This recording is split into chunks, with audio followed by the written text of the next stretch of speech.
Welcome to my YouTube channel learning with dignity. My name is Garima. आज हम करेंगे class 10 English NCERT footprints without feet supplementary book का chapter 1 a triumph of surgery का part 2। Part 1 का link आपको description में मिल जाएगा। So let's continue the chapter. Part 1 में हमने देखा कि मिसेस पैम्फ्री जो थी वो एक काफ़ी रिच लेडी थी और उनका डॉग ट्रिकी उसको वो बहुत प्यार करती थी, उसको बहुत पैम्पर करती थी और सब कुछ खाने को देती थी, जिसके कारण वो बीमार हो जाता है और फिर वो एक वेटनरी डॉक्टर से कंसल्ट करती हैं। वेटनरी डॉक्टर यानी जो मिस्टर हैरियट हैं, जब वो ये देख लेते हैं कि ट्रिकी रिकवर नहीं कर पा रहा है तो वो सजेस्ट करते हैं उसे सर्जरी ले जाने में। अब उसके आगे पढ़ते हैं। At the surgery the house hold dog search round me. Mister Herriot बताते हैं, जैसे ही मैं सर्जरी पहुंचा तो जितने भी डॉग्स वहां पर थे उन्होंने मुझे घेर लिया। Tricky look down. ट्रिकी ने नीचे देखा अपनी डल आइज के साथ, क्योंकि उसकी आंखें जो थी वो काफ़ी डल हो गई थी। नॉइजी पैक का मतलब होता है शोर करते हुए कुत्ते। वो जितने कुत्ते थे वो काफ़ी ज़्यादा शोर कर रहे थे। When put down, lay motionless on the carpet। और जब मैंने ट्रिकी को नीचे रखा तो उसने कोई भी हरकत नहीं दिखाई, वो कारपेट पे जैसे कि तैसे ही पड़ा रहा। द अदर डॉग्स, और जो बाकी कुत्ते थे, after sniffing round him for a few second, उन्होंने उसे कुछ सेकेंड के लिए सूंघा और उसके इर्द गिर्द घूमे and decided he was an uninteresting object. और ये निश्चय कर लिया कि वो जो है वो बिल्कुल भी इंटरेस्टिंग ऑब्जेक्ट नहीं है और उसे इग्नोर करके वहाँ से चले गए। I made up a bed for him in a warm loose box next to the one where the other dog slept. और मैंने उसका जो बिस्तर था बाकी कुत्ते जहाँ सोते थे उसी के बगल में एक गर्म बॉक्स में बना दिया, जिससे कि वो भी वहाँ पर सो सके। For 2 days I kept an eye on him. 2 दिन तक तो मैं उस पर नज़र रखता रहा। गिविंग हिम नो फूड, मैंने उसे कोई भोजन खाने को नहीं दिया, बट प्लेंटी ऑफ वाटर, लेकिन पीने के लिए बहुत सारा पानी दिया। At the end of the second day he started to show some interest in his surrounding. लेकिन जैसे ही दूसरा दिन ख़त्म होने को था उसने अपने इर्द गिर्द जितने भी डॉग्स थे उनमें इंटरेस्ट दिखाना शुरू कर दिया। मतलब अब उसको भी अच्छा लग रहा था कि मेरे आसपास जो हैं इतने सारे डॉग्स हैं तो वो भी कुछ करे। On the third he began to whimper, और तीसरे दिन तो उसने आवाज़ें निकालना शुरू कर दिया जैसे डॉग्स आवाज़ निकालते हैं। When he heard the dogs in the yard, जब उसने देखा कि बाकी डॉग्स आवाज़ निकाल रहे हैं तो उसने भी आवाज़ें निकालना शुरू कर दिया। When I open the door tricky trotted out. जैसे ही मैंने दरवाज़ा खोला ट्रिकी जो है डगमगाता हुआ बाहर की तरफ आया and was immediately engulfed by जो, और उसको तुरंत ही जो और उसके दोस्तों ने घेर लिया। जो है एक कुत्ते की ब्रीड है ग्रे होंड। ग्रे होंड होते हैं बड़े से पतले दुबले डॉग्स जो काफ़ी तेज़ दौड़ते हैं और इनका इस्तेमाल रेसिंग के लिए किया जाता है।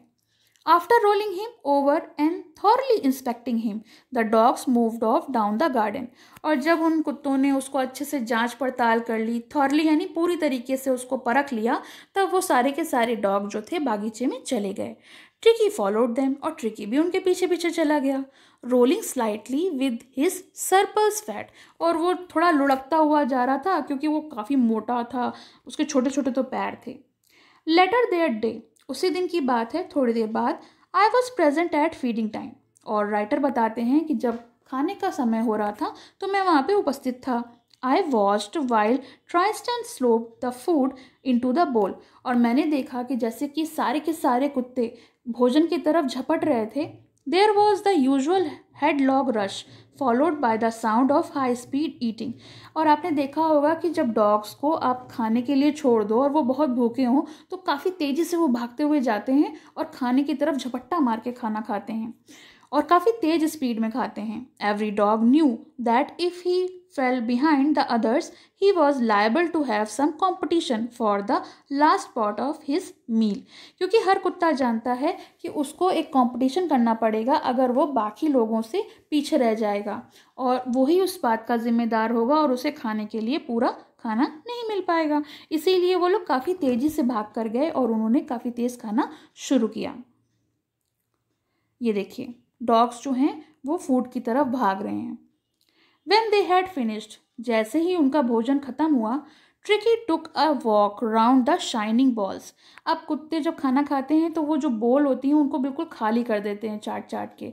तो ट्रिकी जो है वो वहाँ पे गया, उसने देखा कि जो खाली कटोरे हैं वो चमक रहे हैं, लेकिन कैजुअली, लिकिंग माने चाटना, और वो कैजुअली उसको चाटने लगा। एक में, दो में, एक दो में उसने अपना मुंह मारा। नेक्स्ट डे एन एक्स्ट्रा बोल was put out for him. अगले दिन राइटर ने उसके लिए एक एक्स्ट्रा बोल यानी ट्रिकी के लिए भी वहाँ पर कटोरा रखा गया खाना खाने के लिए। And I was please to see that jostling his way towards it. और राइटर बताते हैं मैं काफ़ी खुश था कि जो ट्रिकी है वो भी वहाँ पर खाने खाने के लिए उसने इंटरेस्ट दिखाया। From then on his progress was rapid. और उस दिन से उसकी जो रिकवरी हो रही थी, जो प्रोग्रेस हो रही थी, वो काफ़ी तेज़ी से हो रही थी। He had no medical treatment. मैंने उसको कोई भी मेडिकल ट्रीटमेंट यानी कोई दवाई वगैरह नहीं दी थी of any kind, but all day he ran about with the dogs. और बस उसको क्या करना होता था, सारे दिन बाकी कुत्तों के संग दौड़ना होता था, खाना होता था, एक तरह की exercise, joining in their friendly scrimmages. और बस उसमें क्या था कि जो फ्रेंडली फ्रेंडली यानी दोस्ताना, और स्क्रीमेजेस मीन्स होता है कि धक्का मुक्की। तो जो आपने देखा होगा कई सारे कुत्ते होते हैं वो खेलते हैं तो एक दूसरे को धक्का मुक्की करते हैं, मगर झगड़े के लिए नहीं, फ्रेंडली वे में। He discovered the joys of being bowled over, trampled on and squashed every few minute. और उसने पाया कि ये जो आज से पहले उसे कभी खुशी जो है वो महसूस नहीं हुई। वो एक दूसरे के ऊपर चढ़ रहे थे, एक दूसरे को कुचल रहे थे, खेल खेल में वो एक दूसरे के साथ खेल रहे थे। He become an accepted member of the gang. और अब वो एक एक्सेप्टेड मेंबर, जैसे होता है ना कि किसी मेंबरशिप में आप जाओ तो आपको एक्सेप्ट कर लिया जाए, स्वीकार लिया जाए, तो उस कुत्तों के गैंग में यानी पैक ऑफ डॉग में उसको एक्सेप्ट कर लिया गया था। Silky little object among the shaggy crew. अब सारे तो झबरू, बिल्कुल झबराले कुत्ते थे, और वो छोटा सा प्यारा सा सिल्की, जिसे टच करने पे बहुत प्यारा सा कुत्ता था, fighting like a tiger for his share at the meal time.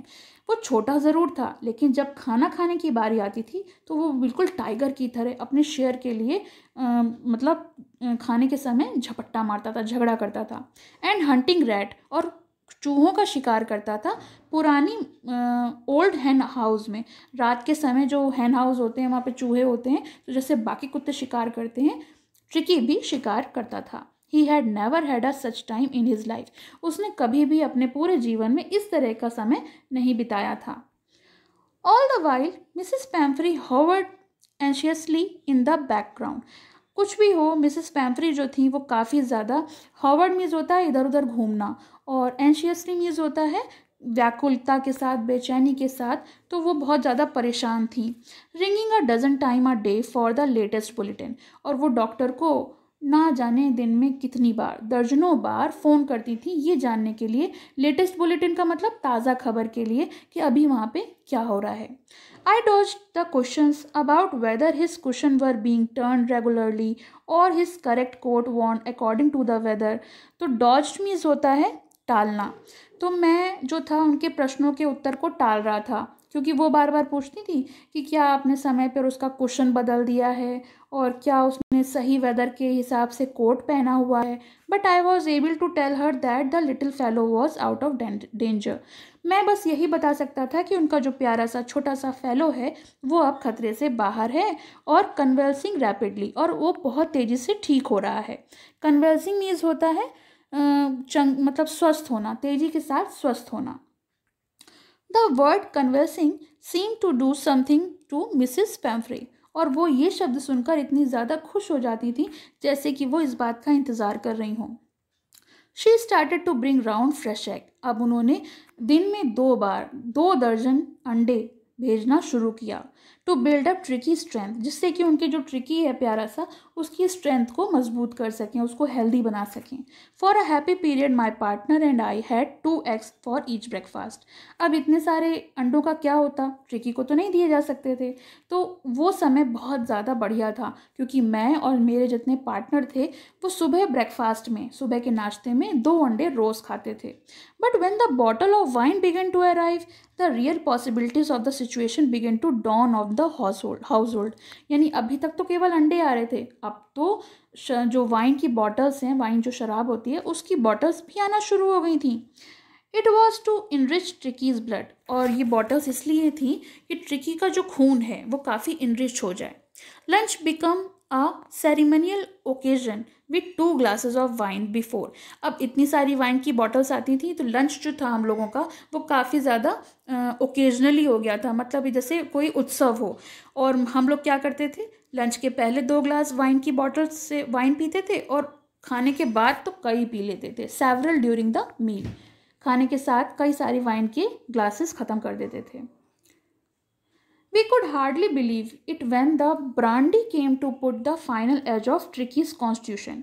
अब जो ट्रिकी का मुद्दा था, ट्रिकी का जो कॉन्स्टिट्यूशन था, इसमें हम बिलीव भी नहीं कर सकते थे, हमें भरोसा ही नहीं हो रहा था कि पहले तो देखो अंडे आए, उसके बाद वाइन की बॉटल्स आना शुरू हुई और अब तो ब्रांडी जो थोड़ी सी ज़्यादा अल्कोहलिक होती है वो आना शुरू हो गई।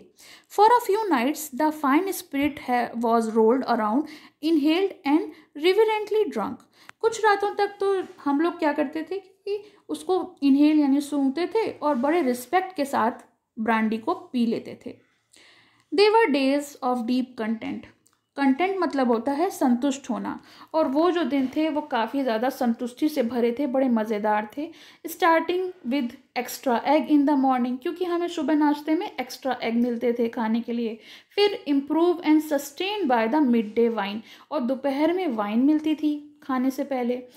Finishing luxuriously round the fire with brandy, और रात का समय तो भैया बढ़िया मज़ेदार कटता था जब चारों तरफ थोड़े दूर पे आग जल रही होती थी और हाथ में ब्रांडी होती थी। It was the temptation to keep Tricki on as a permanent guest. अब वो जो ट्रिकी है उसको अपने पास रखना एक अंदर से ललक हो गई थी कि अब इसे भैया परमानेंट ही यहाँ रख लो। But I knew Mrs Pumphrey was suffering at after the fortnight. लेकिन मैं ये भी जानता था कि जो मिसेस पेम्फ्री हैं वो काफ़ी ज़्यादा सफ़र कर रही हैं, उन्हें बहुत परेशानी हो रही थी। फोर्टनाइट यानी 2 हफ्ते हो गए थे और अब वो महसूस कर रही थी कि उनका ट्रिकी जो है वापस आ जाए। फेल्ट कंपेल्ड टू फ़ोन, और मैंने महसूस किया कि हमें उन्हें खबर कर देनी चाहिए। And tell her that the little dog had recovered, और ये बता दें कि वो जो छोटा सा आपका प्यारा सा कुत्ता है उसने रिकवर कर लिया है और वो आप उसको यहाँ से ले जा सकती हैं। Was awaiting collection with in minutes. जैसे ही मैंने उनको खबर की, कुछ ही मिनटों के बाद, after 30 feet of gleaming black metal Drew up outside the surgery. 30 feet लंबी काले रंग की चमकती हुई गाड़ी, मेटल यानी कार, जो सर्जरी थी, जो हॉस्पिटल था, उसके बाहर आकर रुकी। The chauffeur open the door, chauffeur कहते हैं ड्राइवर को, तो ड्राइवर ने दरवाज़ा खोला। And I could just make out the figure of Mrs Pumphrey almost lost in the interior, और मैंने देखा कि वो अंदर बैठी काफ़ी ज़्यादा खोई हुई थी Mrs Pumphrey. Her hands were tightly clasped in front of her, उनके हाथ जो थे बंधे हुए थे। हर लिप्स ट्रेम्बल्ड, उनके ओंठ जो थे काँप रहे थे। Oh Mr Herriot, do tell me the truth, क्या आप मुझे सच बता सकते हैं? इज़ ही रियली बेटर, क्या वो वास्तव में ही ठीक हो गया है? येस ही इज़ फाइन, तो मिस्टर हैरियट ने जवाब दिया, हाँ हाँ क्यों नहीं, वो बिल्कुल ठीक हो गया है। There is no need for you to get out the car, और इसकी कोई ज़रूरत नहीं है, आप कार में ही बैठी रहिए, मैं उसको ले आऊँगा। I walk through the house in the garden, मैं पीछे की तरफ गार्डन में गया।